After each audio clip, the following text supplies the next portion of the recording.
you to do, or is that just so you can throw it up on YouTube? Or Oh, this is something he asked us to do. So we are live recording now. This is Team Boa Constrictor. And I'm Sandy Leong. We have Victoria, Kyle, Nell, and Eddie on our discussion. And today we're discussing our challenges or any challenges we have with Project 2. So I'll let one of you guys kick it off and share your challenges, and we'll just each chime in, give feedback or whatnot. So I said that I was going to use that marijuana campaign, and I was having a hard time deciding whether or not I wanted to use that or one of these specific Black Friday ads that are going on right now. One, because it's a topical issue right now. It's something that's going on. But there are a lot of different ads that a lot of different places are running. Like Best Buy started their advertising on November 2nd, and they're running Black Friday prices from now all the way through into January. So they're using their ability to advertise to funnel business away from everybody else. They offered price matching through January 15th. So even if you were to go somewhere else and see a cheaper price before or afterwards, they could still offer that price discount at their facility. So they're funneling business away from all these other businesses. It's just an interesting concept. So I was kind of debating which side that I wanted to go to, but you said you wanted a physical static advertisement versus a digital, and I don't know if digital encompasses flyers. I mean, flyers is physical, but it's a digital press. So I don't know if he's going to let us do something like that. I mean, my mailbox is full right now. It has been for the last 2 weeks. So I've been trying to figure out whether or not I want to do that. And then when I talk about challenges, I'm trying to figure out the context that I want to put it in. So the first part of this project is rhetorical analysis for the public space. So we're basically just analyzing an advertisement to show that we understand the concept of the rhetorical analysis. But the second part is us creating our own advertisement on a public issue that we think is something that needs to be addressed, whether it's positive or negative, and we choose how we want to do that.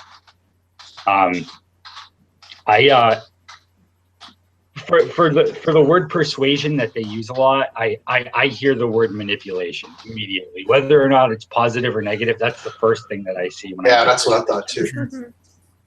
They talk about, the ethos, pathos, and logos, and in that video, they referenced how everyone from Obama to Hitler has used this for one reason or another. And it's really just people with ideas, the general population, into their way of thinking, whether they're using positive. It's all manipulation to me. And so trying to figure out a way that I can do this from an ethical standpoint without incorporating any fear tactics. I mean, the emotional level, like with the marijuana thing, that drags people's kids into it. They start thinking about their family members, and they start to think about safety. What if a kid finds the gummy bear? What if your dog finds the gummy bear in a park while you're walking through? It's a major component that I'm not going to use, and I'm not a fan of that. So I think my challenge is how I'm going to, again, connect with the emotional values without going over my own ethical boundaries. Anyone else want to go next?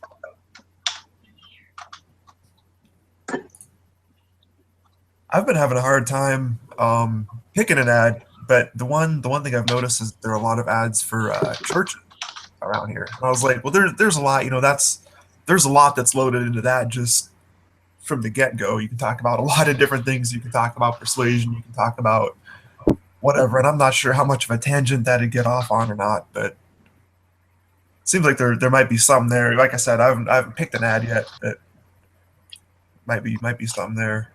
Yeah, I think I'm running across the same challenge here too. I live in the suburb and we don't really have many ads around here. I'll continue to drive around, but I just happened to see a small one, and I think it's fairly new, and it's also a church ad, and it's actually to a website, not a particular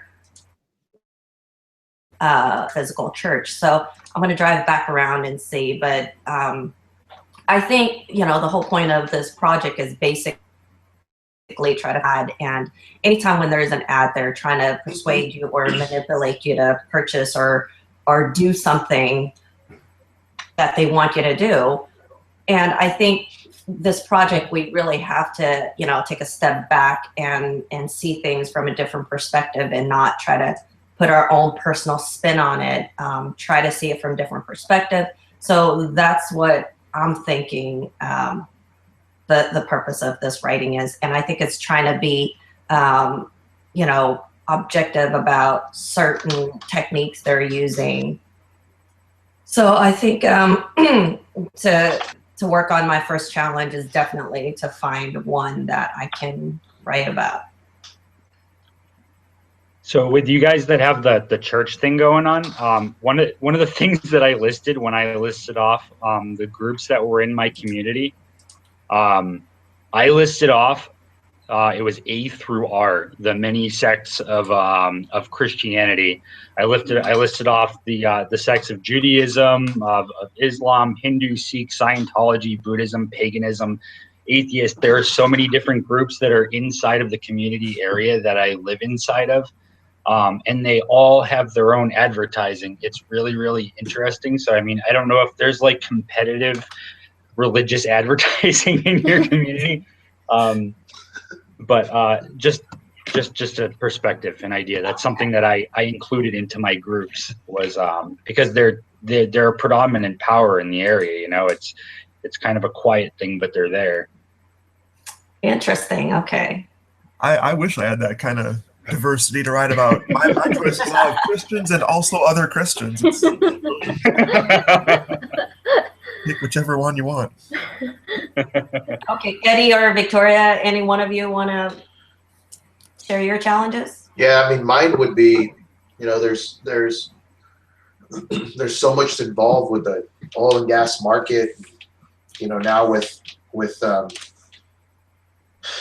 president coming into play, where he's just all pro, Keystone Pipeline, and I mean that is just huge. All of a sudden, it's back on the table. He said he was going to talk about it for the next 100 days.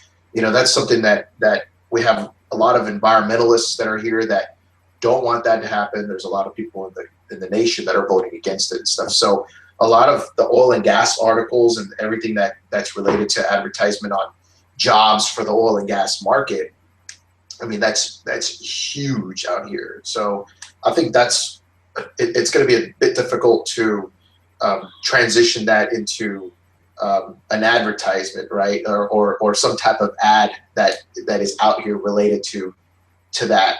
And I think I mentioned it in my paper where, oil and gas market's huge. Aerospace is huge out here, just because of NASA.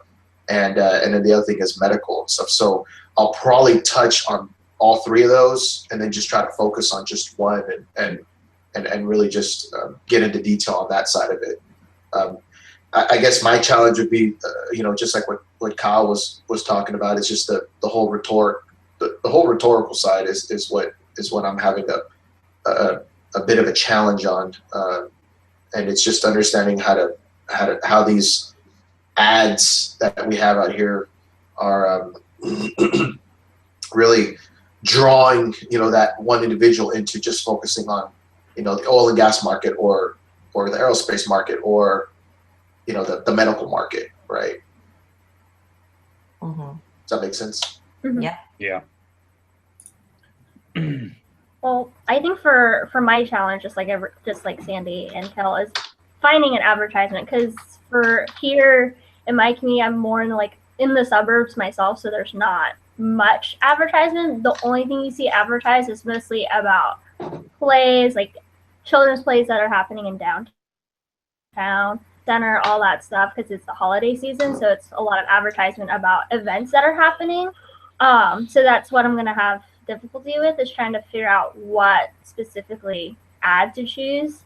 And then for me, it's just kind of figure out what particular issue in the community is, because right now, after the elections that have happened, there's a huge divide within the community that I'm around, because I live in Greenville, South Carolina. So there's a ton of people that were for Trump to be president, while there's another sector of a lot of people that didn't want him to be president. So there hasn't been much that has happened, but you tell the kind of soft undertones. You'll hear somebody that comes in a coffee shop saying, "I'm so happy Trump was president," and you see people feeling very uncomfortable that we're not pro-Trump, kind of just don't know how to respond. So there's this huge divide of the community right now. So it's trying to figure out what particular issue without trying to pick sides. I think it's what I'm going to have a challenge with.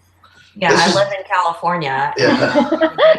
We just had several protests and, a riot last Friday, and so, or yesterday. But it'll be interesting to see. No doubt there will be tons of ads, I'm pretty sure, about that. But yeah, so I think that will be the challenge for me, is trying to figure out what particular issue that I would care most about in the community to kind of write about and kind of create an advertisement for. Because there's so many issues. It's just here in the South, they don't really say much. I've come to learn that after being here for 7 years, that they don't talk about it very much, because they kind of talk about it in a very, very nice, very Southern hospitality tone, but it's just they have issues back behind that they're really passionate for, that they won't tell you. It's pretty fun. It's pretty funny that we're talking about, two topics that a lot of people don't like touching base on, right? It's politics and religion, right? Right. Yeah. I mean, it's we just have to be really careful with what we're writing, right? So that's the only specific side of it, right? Remember, this is being recorded. Everyone can see what. Yeah, exactly. So, I mean, I guess on the political side and the religious side of it is based on that assignment that we had to read and then write off of, right? It's kind of like, how can we, are we part of that cult, right? Mm-hmm. How can we associate ourselves to what that advertisement is, right? So, like, again, for me, it's I'm in the oil and gas business. I've been in it for 10 years, 12 years. I've been in the aerospace business for 10 years, so I can closely relate to a lot of that. So I guess, and I don't know if this is going to help anybody, but I'm going to focus on more of how that advertisement is affecting me. So like you had mentioned, Victoria, you got a lot of plays and stuff that are going on. How does that affect, how does that closely pertain to your interests, and how can you relate yourself to that cult, right? I don't know if that helps, but it's a start, right? And I think that's how I'm going to focus on my on my second project. I think that really helps put it in perspective too, because sometimes you let your mind wander off. Yeah. So I like what you just said. So I think that's definitely helpful. Great. So anyone has any other comments? That was a really productive discussion, and I'm looking forward to Eddie's report out. So Are you guys looking at it in terms of like persuasion, or are you looking at it in terms of how it interacts with the community, or through what lens are you analyzing these ads? Because that's part of the thing that's confusing me, is because we just did the community thing kind of with the cults and the different communities and the different sects and how the advertisements relate to those. And now it seems like we're going on to a completely different topic with the ethos, logos, etc., all those OSs. I'm not totally sure how I should be looking at these, or what type of material I should be looking for in the ad necessarily. So there was supplemental material that was provided besides just the video that they had there, Kel, that shows you a way to look at it through multiple lenses. As far as the rhetorical analysis, I think what we're trying to do is we're trying to figure out the audience that it targets, and the impact that it has. But I think that's just that 25-point rhetorical analysis Right. project, that the main project that we're going to be doing, creating that public space advertisement, I think is supposed to be, we're supposed to key in on a specific audience, the people that we're trying to attract, and we need to use not just our own values and opinions, but their values and opinions to try and drag in a population, you know. And that's the way I understood it anyway, because I watched the video and I read the supplemental material, and there are multiple ways that you can take it. Like you could use a multifaceted approach to try and figure out how you want to get as much of the population incorporated as possible. Like with UED, you have the pipeline. You could be talking from an environmental perspective. You could be talking about it from, you know, land seizure. You could be talking about it from a jobs perspective if you were trying to put a positive spin on it. Right. We could reduce our dependency on foreign oil. Right. And there's just so many different ways that you can come at it from. It's just a matter of who you think you're going to get the better audience from and what your values are, is how I perceive it anyway. But we don't necessarily have to pick an advertisement that affects us personally, right? We just have to write about it. Right. It sounds like it's just a community issue. So something that you see, like something that I had considered doing was texting and driving, because it's a huge issue out here in Arizona. We see accidents all the time. It's a daily thing. It happens all the time. And they're not small accidents. They're normally big pileups, and a lot of people die from them. Jeez. So it's a serious issue, and people don't understand how it's neglect. It's worse than drunk driving. You're literally taking you're intentionally uninfluenced, taking your attention away from the road for a large gap of time and putting everyone else's life around you at risk while you're doing it. It's, that I was thinking about writing my advertisement around, but it's another one of those things where you can use statistics, but it's still appealing to a fear angle, you know. So it's I don't know. That's Actually, the way we have a lot of that too in the suburb, because we have a lot of hosting signs and texting and driving. Yeah, I don't know if you've seen the way that Phoenix is laid out, but we have 3 major highways that loop around the city, and they all interact. And then there are 2 east-west bound and 2 north-south bound.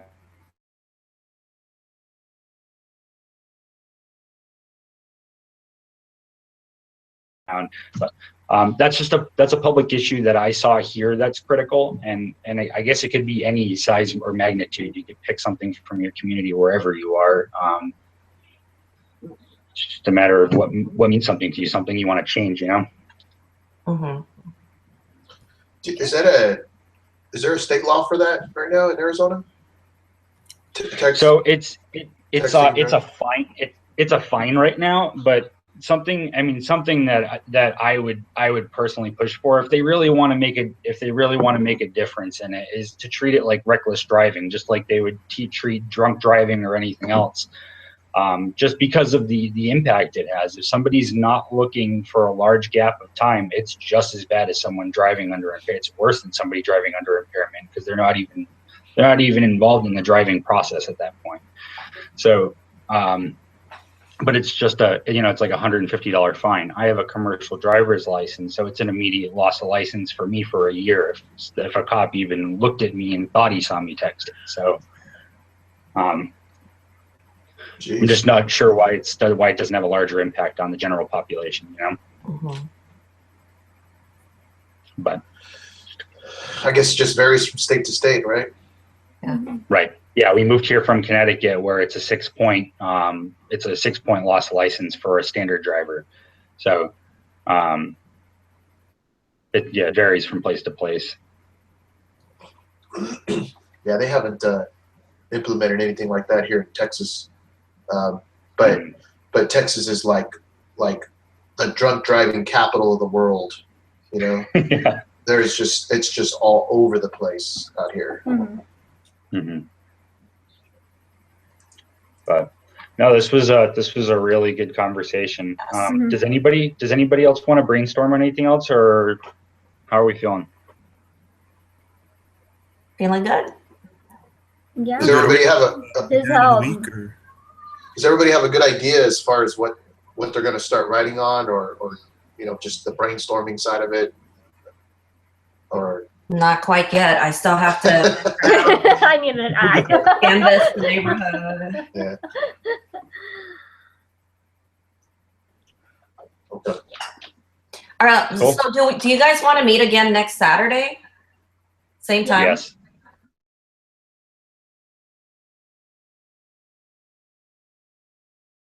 Okay. All right. Thank you. Have a nice weekend, you guys. And I'll send everyone the link to this recording. Yeah, and let me just review my notes on with that video, and then I'll send the report to everybody. And if everybody's good with it, then we'll meet up again next Saturday and go through that process again, and then send that out. It's when is it due? Is it due? It's not due this week, is it? I don't think so. Or is it due next week? Team writing. 7, isn't it? Find that right now. I have the website up. Hold on. Week Team 7. activity 2. Yeah, week 7. It's Yeah. eight. Monday Yeah, the it's week 21st. 7. Yeah. So So we could meet one more time before that. yeah. I'd like to meet next Saturday, and then let's see. We got the 19th, and let's do that Monday, isn't it? Yeah. Yeah, let's meet Saturday, and then we can kind of finalize it, and I'll Yep. submit it on Monday. Sounds good. Awesome. Thank you, Eddie. Okay. See you all next week. All right. Have a good weekend. You Okay. too. Thanks. Okay. Bye. Bye.